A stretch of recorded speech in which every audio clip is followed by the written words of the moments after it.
Astăzi îi facem un palat lui Abel. Nu căsuță, palat îi facem. Mă pupă Abel. Facem o căsuță frumoasă. Ia uitați ce e aici.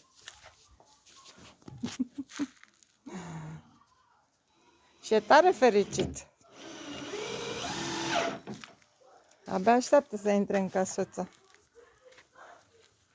Abel! A, ce-ai făcut? Iar te-ai îmbărligat acolo. Așa, da. Ești fericit, mă? Îți face căsuță? Da? Da! O să facem și un țarc, să nu mai stai legat, dar deocamdată nu se poate.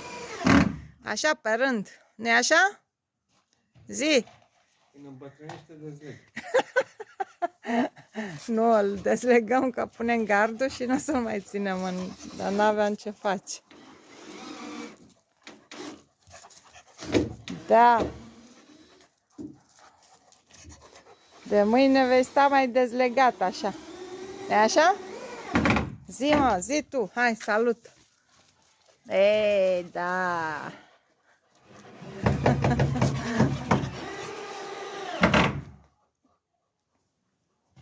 Abel.